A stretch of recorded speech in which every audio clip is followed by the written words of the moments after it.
इस वीडियो में खुश आमदीद।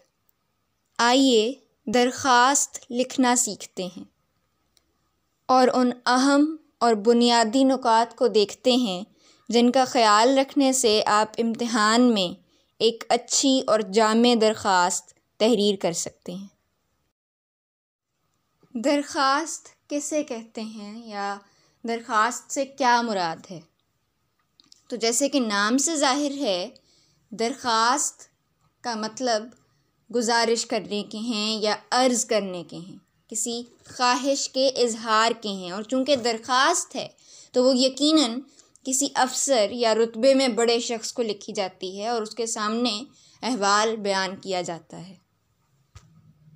तो अगर आपके निसाब को मद्देनज़र रखा जाए, आगा खान यूनिवर्सिटी एग्ज़ामिनेशन बोर्ड के मैट्रिक और एफएससी के निसाब को देखा जाए तो दो तरह से अमूमन दरख्वास्त आ सकती है कि या तो किसी आम मसले को बयान करके उसके हल की गुजारिश करना या फिर किसी अफसर को किसी ज़ाती ज़रूरत या ख्वाहिश के तहत दरख्वास्त लिखना।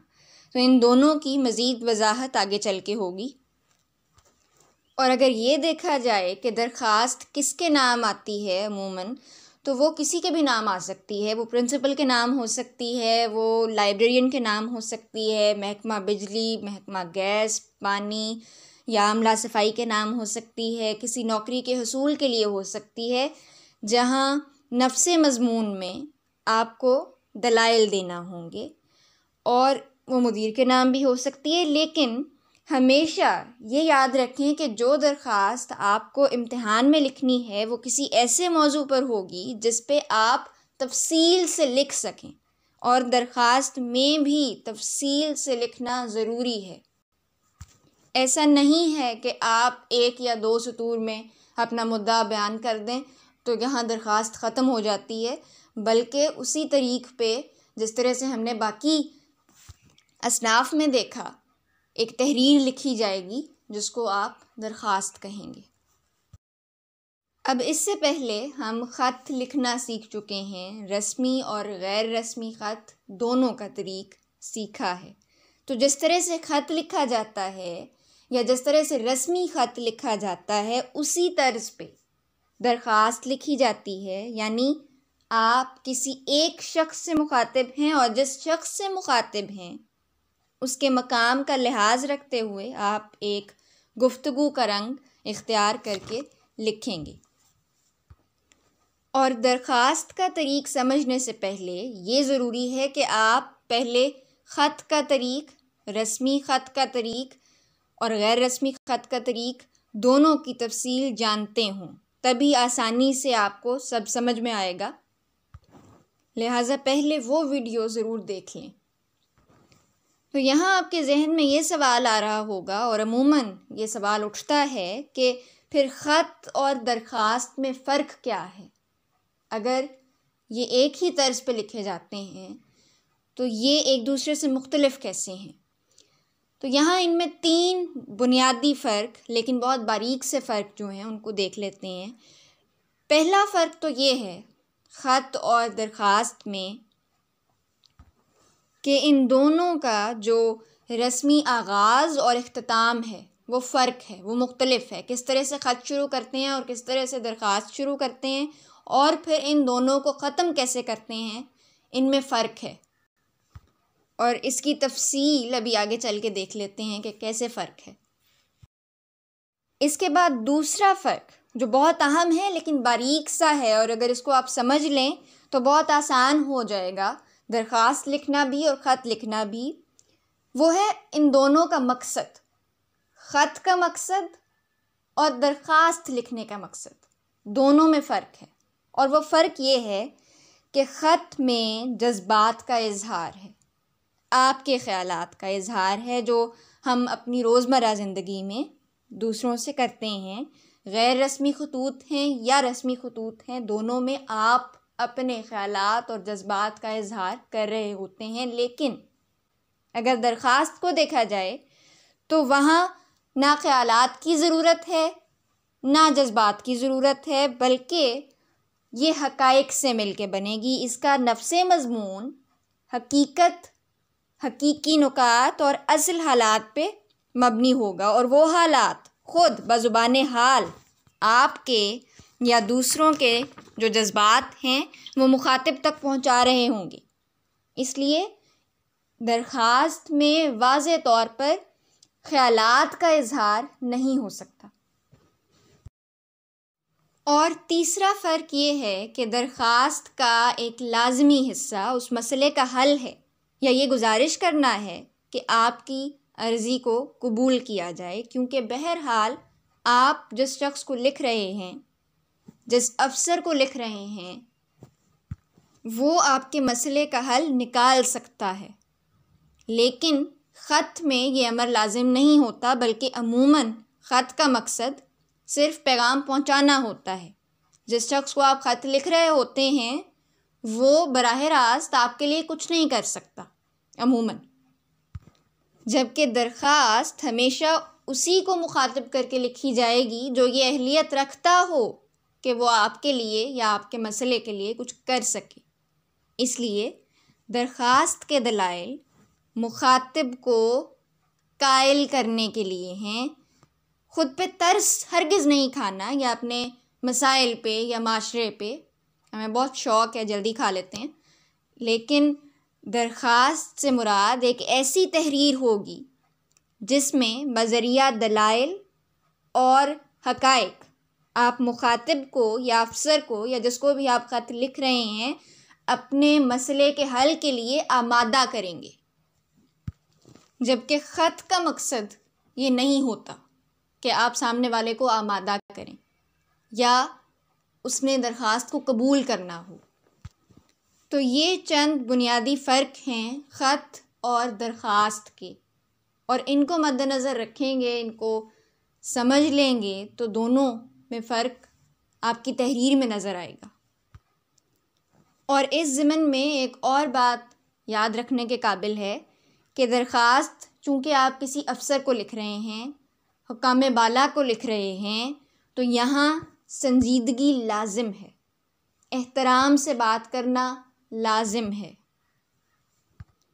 और जिस मसले की निशानदही करके उसकी तरफ तवज्जो दिलानी है उसका कसूरवार उन्हें ठहराने की ज़रूरत नहीं है, और इसके अलावा कोई गैर ज़रूरी बात या बेतकल्लुफ़ी आपकी दरख्वास्त का हिस्सा नहीं हो सकती। यहाँ कुछ अहम नुकात थे जो हमने देख लिए। अब आते हैं दरख्वास्त के ढांचे की तरफ।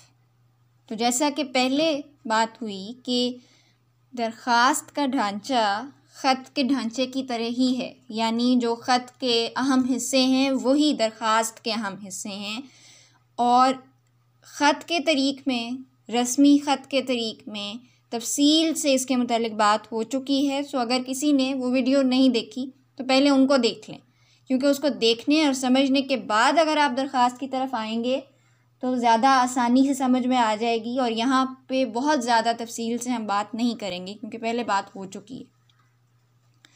सबसे पहले पहली सतर में जब आप दरख्वास्त लिखना शुरू करते हैं तो आप अफ़सर का ओहदा लिखते हैं, यानी बख़िदमत जनाब।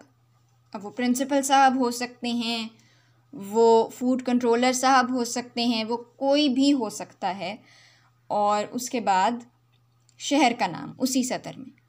और दूसरी सतर में जनाब आली, जनाब आली के फ़ौरन बाद अलामत निदाया या अलामत इस्तेजाब। अब मैं इसका अंग्रेज़ी तर्जुमा नहीं करूँगी, अगर किसी को ना समझ आए तो जनाब आली के फ़ौरन बाद जो स्क्रीन पे आपको अलामत नज़र आ रही है वो अलामत निदाया या इस्तेजाब कहलाती है। खैर, इसके बाद एक रस्मी अंदाज़ दरख्वास्त की शुरू करने का। यहाँ चूँकि ये ख़त नहीं है तो आप अहवाल नहीं पूछेंगे बल्कि गुजारिश है कि, और यहाँ से आपकी दरख्वास्त शुरू हो जाती है। लेकिन तरीक़ वही है जो ख़त के मज़मून का होगा कि पहले आप अपने मसले का तारुफ़ करवाएंगे, तमहीद बांधेंगे, फिर आप मतन की तरफ आएंगे, यानी तफसील से हक़ाइक़ के साथ उन मसाइल को बयान करेंगे, और फिर आप इख्तिताम ख़त के या दरख्वास्त के मज़मून का इख्तिताम, यानी आपकी तहरीर का ख़ुलासा, उसका निचोड़ जामे अंदाज में बयान करने के बाद आप ये दरख्वास्त करते हैं कि इस मसले को हल किया जाए। और उसके बाद जो इख्तितामी जुमला होगा वो क्या है कि ऐन नवाजिश हो। और फिर आता है दरख्वास्त का रस्मी इख्तिताम, जिस तरह से आगाज़ है कि दरख्वास्त गुज़ार, अल आरिज़, इन दोनों में से कोई, और उसके बाद आपका नाम आता है लेकिन इम्तिहान में अलिफ बे जीम, और उसके बाद आखिर पे तारीख़, जो कि उर्दू हिंसों में लिखी जाएगी। किस तरह से लिखी जाएगी ये भी आपके सामने है। तो यहाँ अब इस बात पे गौर करें कि ख़त और दरख्वास्त के रस्मी आगाज़ और इख्तिताम में फ़र्क है और उसको याद रखना है, लेकिन दोनों का जो मज़मून है, जो दूसरा हिस्सा है, दरमियान वाला हिस्सा, वो एक ही तर्ज पर लिखा जाएगा। आप पहले तमहीद बांधेंगे, फिर आप मतन की तरफ आएंगे और फिर आप इख्तिताम की तरफ आएंगे। तो ये है दरख्वास्त लिखने का तरीक़। अब इसकी मज़ीद वजाहत हम दो मुख्तलिफ़ अमसाल के साथ कर लेते हैं। यहाँ जो पहला सवाल आपके सामने है वो आगा खान बोर्ड के ही एक गुज़श्ता इम्तिहान में आ चुका है, और इसमें यह कहा गया है कि स्कूल इंतज़ामिया ने तलबा को पाबंद किया है कि वो नए तालीमी साल की जो किताबें और कॉपियाँ हैं वो एक मखसूस दुकान से ख़रीदें, जबकि ये देखा गया है कि कीमतों में वाज़ेह फ़र्क होता है। तो बहरहाल इस फ़ैसले पर नज़रसानी करने के लिए आपने दरख्वास्त लिखनी है स्कूल इंतज़ामिया को। तो किस तरह से शुरू होगी? बख़िदमत जनाब प्रिंसिपल साहिब, और इसके आगे आप कोई सादा सा नाम ऐसा स्कूल का लिखेंगे जो आम तौर पे होता नहीं है, क्योंकि बहरहाल आपने अपनी शनाख्त ज़ाहिर नहीं करनी या जो भी है। तो आप लिख दें कि लाहौर हाई स्कूल या कोई भी हाई स्कूल, और उसके बाद शहर का नाम। अगली सतर में जनाब आली, और उसके बाद आप लिखेंगे उसी तरह से कि बाद आदाब गुजारिश है कि स्कूल इंतज़ामिया की तरफ से नए तालीमी साल के आगाज़ पर, इस तरह से आप तमहीद बांध रहे हैं यहाँ पे। और यहाँ आप बताएंगे कि जैसा कि आप जानते हैं कि किताबों की कीमत में हमारे यहाँ ख़ुसूसन दुकानदार काफ़ी फ़र्क रखते हैं, और ख़ुसूसन कापियाँ जो हर कोई अपनी मर्ज़ी से जिस तरह की चाहे ख़रीद सकता है, जिस कीमत में चाहे ख़रीद सकता है, और हर दुकान का एक अपना मयार है। तो ऐसे में ये पाबंदी एक आम तालिब इल्म पे बहरहाल गिरां गुज़र रही है, क्योंकि जो दुकान का मयार है जिसको मखसूस किया गया है, वहाँ की कीमतें हर किसी की इस्तात इजाज़त नहीं देती कि हर कोई वहाँ से ख़रीदारी कर सके, और हर किसी की पहुँच में नहीं है वो। तो एक ज़ायद और बिला वजह की पाबंदी है, जिससे वालिदैन भी परेशान हैं, उन पे बोझ बढ़ता है, और एक तरह से बच्चे भी एहसास कमतरी का शिकार हो रहे होते हैं। इन चीज़ों को आप तफसील से बयान करेंगे, यहाँ मैं बुनियादी नुकात बता रही हूँ। आप लिखेंगे मतन में कि देखा गया है कि कीमतों में वाज़ेह फ़र्क है, ख़ुसूसन जो कॉपियाँ वग़ैरह हैं। किताबों में तो बहुत ज़्यादा नहीं हो सकता कि गैर ज़रूरी जो तज़ीन व आराइश है उसके साथ जब चीज़ें दी जाएंगी, कॉपियाँ दी जाएंगी, तो वो दुगनी तिगनी कीमत पर दी जा रही हैं, और मकसद तालीम है, ना कि कोई दिखावा है या फ़ैशन है। और सादगी से, किफ़ायतशारी से जो सफ़ेद पोश वालिदैन हमारे यहाँ अपने बच्चों को तालीम दिलवा रहे होते हैं, उनके लिए तो ये बहुत मुश्किल हो जाएगा।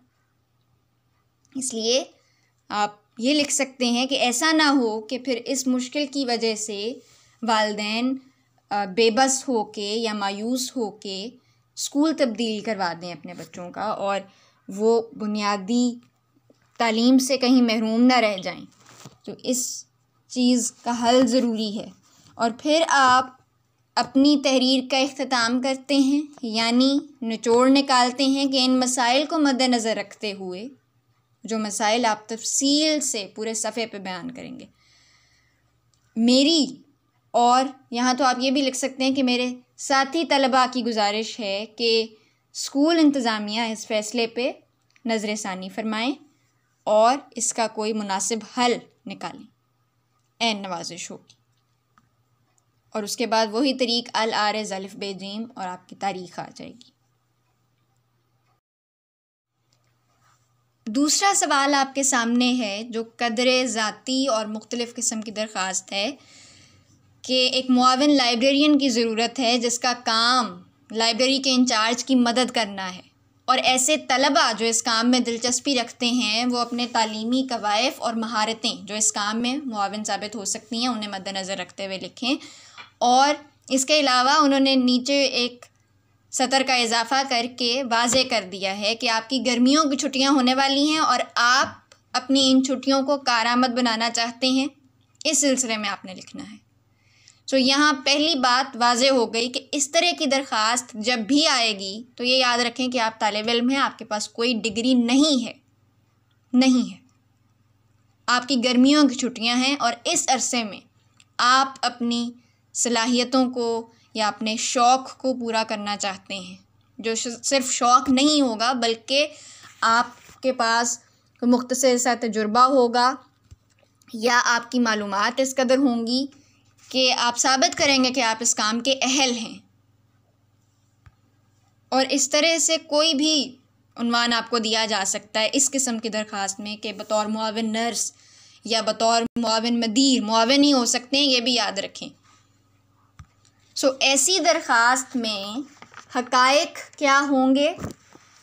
आपकी उस शोबे से ताल्लुक़ रखने वाली महारतें, किस हद तक आप में शौक़ है, आपकी काबिलियत है, आपका तजुर्बा है जो आपको इस काबिल बना रहा है कि आप बतौर मुआविन काम कर सकें। और यहाँ इस बात का ख़याल रखना बहुत ज़रूरी है कि जब ऐसी दरख्वास्त लिखने को आएगी तो एक तो यही बात कि ये याद रखना है कि आपके पास कोई डिग्री नहीं है, बहैसियत नर्स या बहैसियत लाइब्रेरियन आप 10 साल हरगिज़ कहीं काम नहीं कर चुके, बल्कि आप एक तालिब इल्म हैं और इस अरसे में जितनी काबिलियत है वो बतानी है सिर्फ़। और इसके अलावा ये कि ऐसी जगहों पे हम कभी भी अपनी तारीफ़ नहीं करेंगे, ज़मीन व आसमान के कलाबे नहीं मिलाने कि मैं ऐसा और मैं ऐसी और ऐसा और ऐसे नहीं। साबित करना है अपनी काबिलियत को, अपनी सलाहियतों को कि मैं ही इस चीज़ की अहल हूँ, लेकिन ये साबित होना चाहिए। आपकी तालीमी काबिलियत, आपके शौक़ या आपका जो मुख्तसर सा कुछ तजुर्बा होगा उसको पढ़ के मुखातिब को ये लगना चाहिए कि आप ये काम कर सकते हैं। तो अगर इस सवाल को मद्देनज़र रखते हुए कुछ मुख्तसर से नुकात देख लें तो उसी तरह से शुरू होगा कि बख़िदमत जनाब library incharge, community hall library Lahore या कोई भी शहर, और उसके बाद जनाब आली, फिर वही अंदाज़ गुजारिश है कि, और यहाँ पे आप एक सतर में लाज़िमन ये ज़रूर बताते हैं कि इस इश्तिहार का आपको कहाँ से पता लगा या आपको किसी ने बताया या आपने अखबार में देखा, ये एक छोटा सा जुमला आप बीच में डालते हैं। और फिर आप अपनी तालीमी काबिलियत पहले बताते हैं, आपने मैट्रिक का इम्तिहान पास किया है या आपने साल अव्वल का इम्तिहान पास किया है और क्या मज़ामीन है आपके। और वही बात कि गर्मियों की छुट्टियां होने वाली हैं और इस वक्त आपको लगता है कि आप अपने वक्त का बेहतरीन इस्तेमाल यूँ कर सकते हैं, बहुत मौजूद लग रही है आपको ये जगह या ये मौका। यहाँ आप कुछ इस तरह से भी लिख सकते हैं, क्योंकि लाइब्रेरी की बात है कि किताबों से आपको एक मोहब्बत है या लाइब्रेरी आना जाना आपका इस कदर है कि आपको तमाम बुनियादी उसूल का पता है। वो ये बात ज़रा हकीकत में तो कम ही है आजकल हमें, हाँ तो कोई वास्ता ही नहीं ना लाइब्रेरी से ना किताब से, लेकिन अगर इस तरह का सवाल आएगा तो हम ये लिखेंगे, खुदा करे हो जाए। बहरहाल आप ये लिख सकते हैं कि आप इसी शोबे को मुस्तकबिल में अपनाना चाहते हैं या आप इससे मुतल्लिका मज़मून पढ़ना चाहते हैं या चाहती हैं, और ये लिख सकते हैं कि किताबों से इस कदर वाकफ़ियत है या लगाव है या नई आने वाली किताबों के मुतल्लिक़ मालूमात आपकी इस कदर ज़्यादा हैं कि वो लाइब्रेरी के लिए और इंचार्ज के लिए फ़ायदेमंद साबित हो सकती हैं। यानी हर उस चीज़ का ज़िक्र कर दें जो आप में बहैसियत तालिब इल्म आपकी उम्र के मुताबिक हो सकती है और उस शोबे से ताल्लुक़ रखने के लिए होनी चाहिए, ज़रूरी है। और चूँकि आप मुआविन लाइब्रेरियन काम करेंगे तो आप कंप्यूटर का इस्तेमाल कितना जानते हैं, किस सॉफ्टवेयर का इस्तेमाल किस हद तक जानते हैं, या कोई कोर्स जो आपने किया है, छोटे मोटे कोर्सेज़ हो रहे होते हैं हर साल के मुख्तलिफ़ हिस्सों में। सो आप ऐसी कोई बात कर सकते हैं और यूँ आप साबित करते हैं कि इस वजह से आप सबसे ज़्यादा अहलियत रखते हैं। ये सिर्फ़ आपने साबित करना है, ये आपने लिखना नहीं है, ये आप ही अहल हैं। आप ऐसे नुकात लिखेंगे कि सामने वाला यानी आपका मुखातिब आप ही को मद्देनज़र रखे, आप ही को अहल जाने, और उसके बाद वही अंदाज़ दरख्वास्त गुज़ार अलिफ बे जीम और तारीख़। सो उम्मीद है यहाँ दरख्वास्त का तरीक़ वाज़े हो गया होगा। अगर कुछ पूछना चाहें तो पूछ सकते हैं, और जो बुनियादी उसूल कुछ भी तहरीर करते हुए हमने सीखे थे वो यहाँ भी दरख्वास्त के मामले में भी लाज़मी उन पे अमल करें। और एक बात याद रखें कि अगर हम वाकई चाहते हैं कि हम अच्छा लिखें तो किताब से प्यार करना शुरू करें। आपका कलम आपसे वफ़ा करेगा। बहुत शुक्रिया।